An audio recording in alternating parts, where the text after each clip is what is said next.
Alright, I'm gonna do a garden tour here. This is the heat of summer. It's close to the end of July, and my garden is very definitely suffering. However, the spider web here, which I don't know if you can see or not, is doing just fine. Almost walked into it earlier. Don't know if you can see that, but that's alright. That's not what we're here for. My elephant ears are doing well. Very well. I can't see on the screen what you can see, so I'm sorry if it's just glare. Underneath them, I had planted many bulbs, hoping to have some bright flowers in July, but maybe we have a little too much shade, or maybe they'll still come up. I don't know. But either way, the elephant ears are beautiful and provide more shade for the rest of my garden. Okay, where to start? Well, let's start at the beginning. These are carnival peppers, which will be big bell peppers in theory. They were originally germinated, well, put in seed pots the last week of April.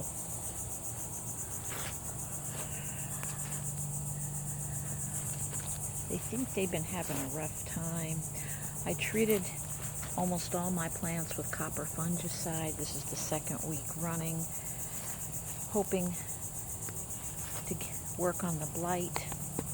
Here we have definitely overgrown bok choy.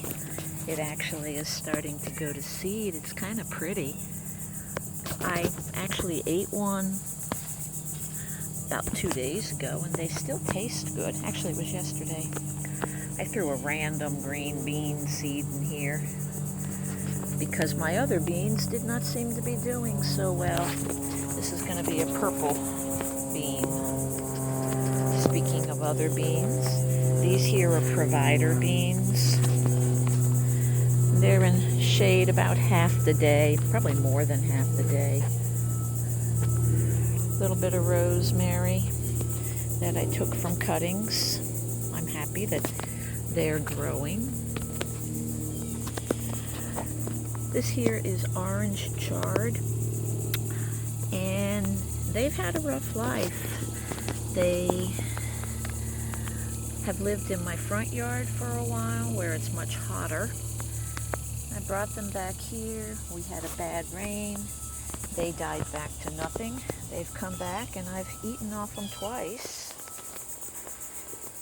Some strawberries finally starting to grow a little bit. Kind of have to give them a combination of sun and then shade. The lone remaining cucumber plant from the battle with the pickleworms and downy mildew and powdery mildew. Challenges, right? It does keep giving more flowers, but for the most part, I think they're male. We have one cucumber, and I think it's time to pick this bad boy. This one, you really can't say. I'm just keeping it because I'm still learning from it. Alright, here we have a fat cat that it seems we're constantly growing. Back past the bok choy. This here bucket is golden wax beans. And this bucket is, I think it's called royal purple. They got purple beans on them, kind of pretty.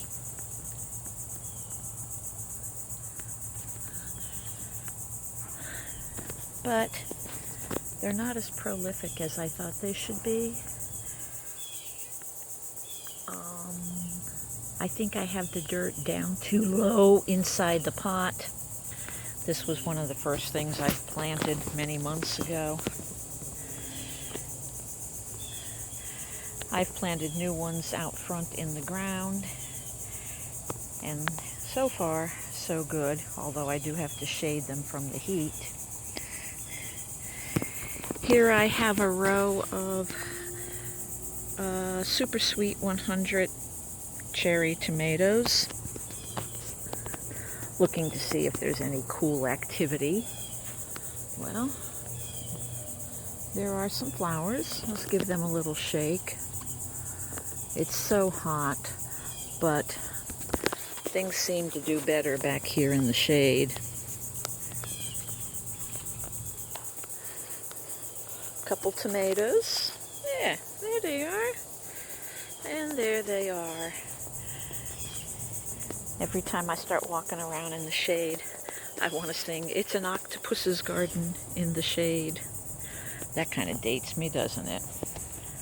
A little bit of basil down at the bottom. Don't know if it does any good. These are my old peppers. Somewhere 2.5, 3 years old. They've been in buckets all their life. These came from seeds from organic Pero Family Farm tomatoes that I ate from Publix or Walmart. And they are still producing. Can you see between the light and the shade and the... No, you're behind a leaf. Come over here. There's a couple more green ones on there. Let's see. We got a baby here. We got one down here, ready to pick, just about. They're coming up on this one here. And here.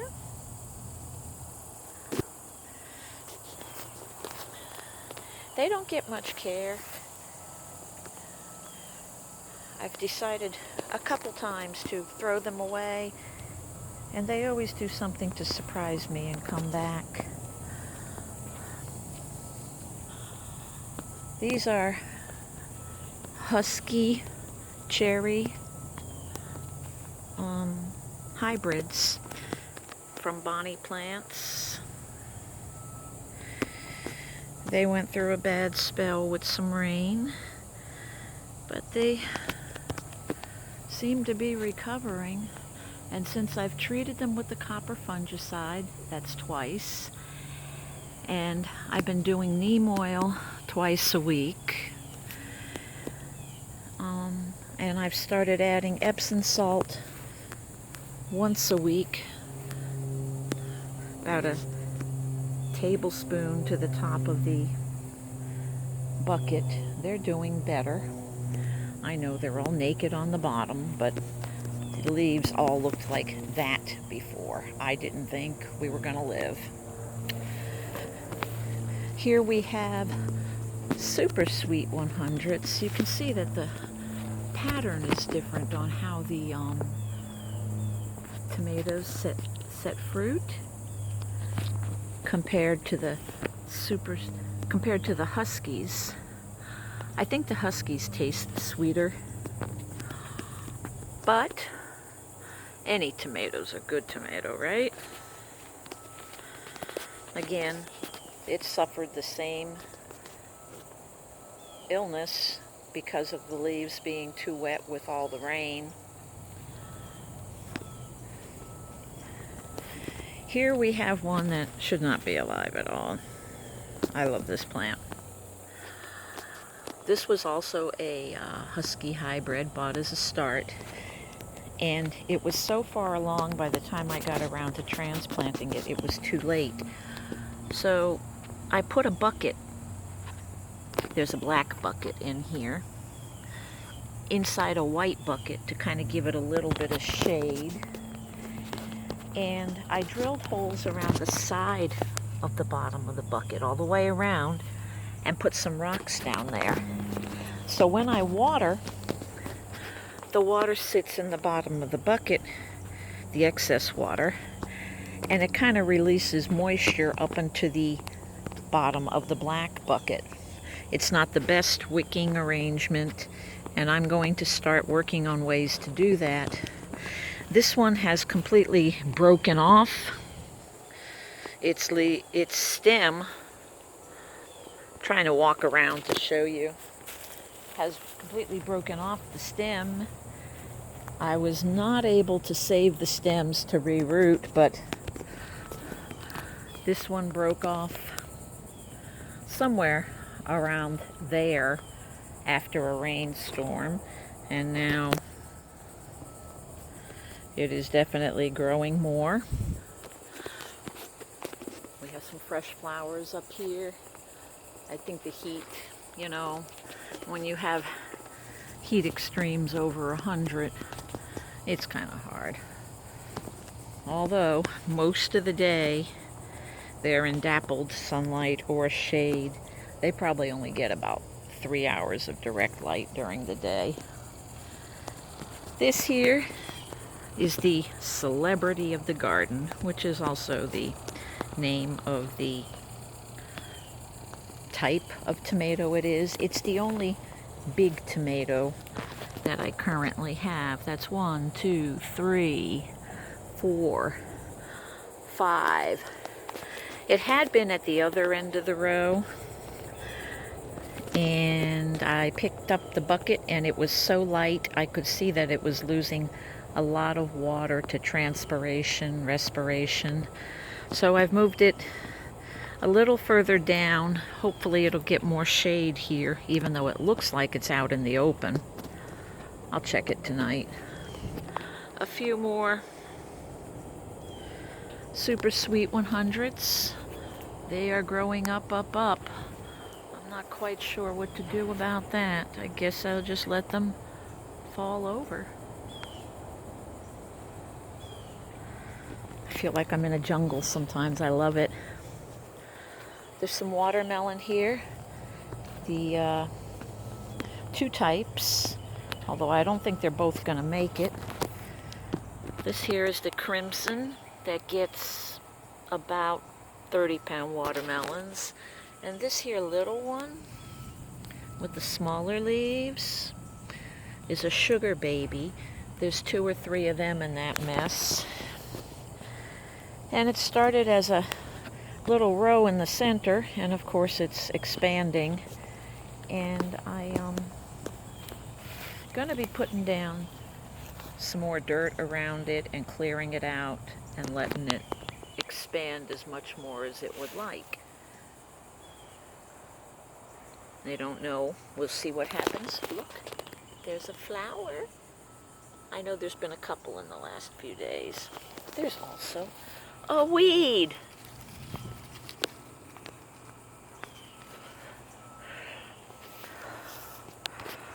My sad potatoes. I started them along the fence.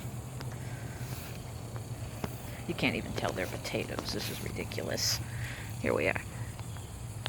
I started them along this chain link fence down in the mulchy area over there. But I'm having a fence put in, a privacy fence, sometime in the next few weeks. So I pulled them all out, almost all. There's still 1 or 2 over here. This was definitely a better growing condition for them. But here's something pretty. Passion flower. I understand they're supposed to have fruits. I'm watching for them. Butterflies come play. Bananas, 3 banana plants. Sometimes I just ignore them. That seems to be what works best for them. Here we are. Please let me see some fruit one of these days. I've never had it to eat, but I know they sell it. There should be some, if my neighbor isn't poisoning the vine, which I have no idea. There's more over there. We'll see what happens. Wow. we've done a lot of the garden. I apologize for the quality of the video, but it is what it is. And this is one I think I'm supposed to throw away, but it's trying to flower again. This is my little Napoli. It's a compact Roma tomato. And I don't know, I've been giving it extra care the last few weeks. It seems to be responding. I'm really bad with this camera today. There we are. It seems to be responding. It's grown another stalk. It's got, what I think, it's gonna have some flowers. We'll see what happens. A few more Super Sweet 100s. Almost all these Super Sweet 100s were germinated, or started rather, the last week of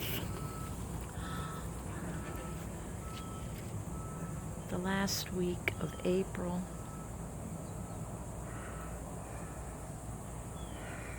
We ran into the ugly rain in June. I thought I was going to lose everybody. This one is not as tall because, as you can see, as soon as I find it, top broke off. But it's growing another top. Keep my fingers crossed.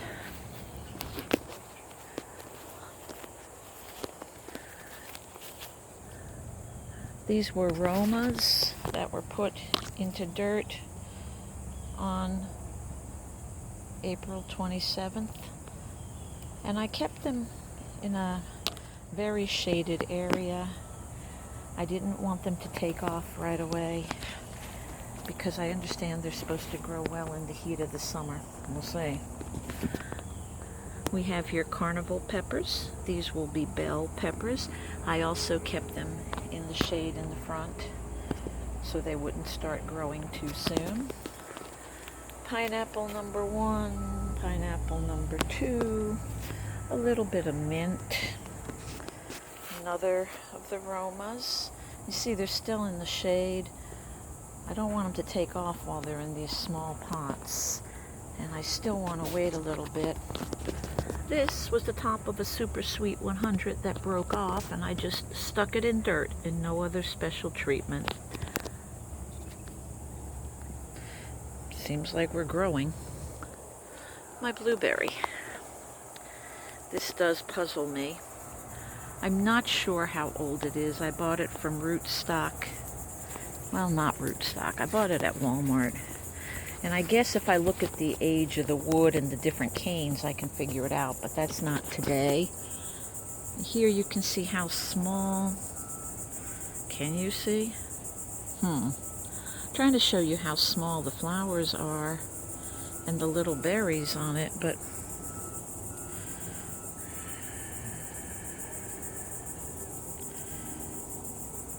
I'm not seeing it, so I don't know how you could see it. No, that's not coming out good. Probably because I had the camera tilted. Sorry about that, guys. One more try. Not tilting camera. Anyway, the flowers are super tiny. And there are little green balls behind them, but they definitely won't be big enough to eat. I probably should pinch the rest of them off and let it grow another year, or buy a bigger variety of blueberries. However, I've learned how to get the dirt acidic enough for them to grow, obviously. This here I purchased last week.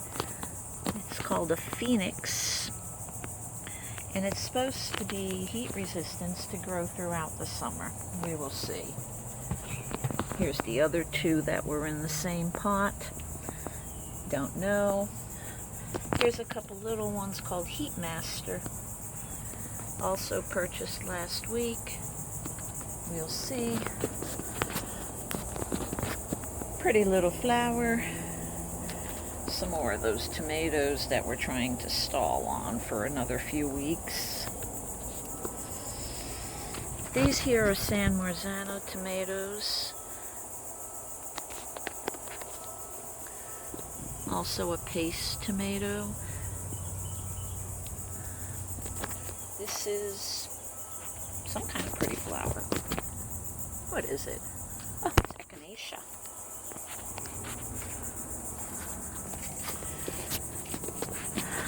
That's my jungle. I apologize for the quality of the video, but what you get is what you get. After my fence is up, I'm going to rethink permanent locations for things, maybe make some walkways and so forth and so on. But the other thing is, I want to do a little more permaculture stuff. I want to put in the Everglades tomato and let it grow crazy. Maybe Seminole pumpkin. I haven't found seeds yet. Sweet potatoes somewhere. It's going to be a while. But that's what a garden always is a work in progress. Considering that the only thing I had growing in March was this little row of peppers. And they weren't anywhere near that big. That's when this pandemic thing started to get crazy. It's come a long way.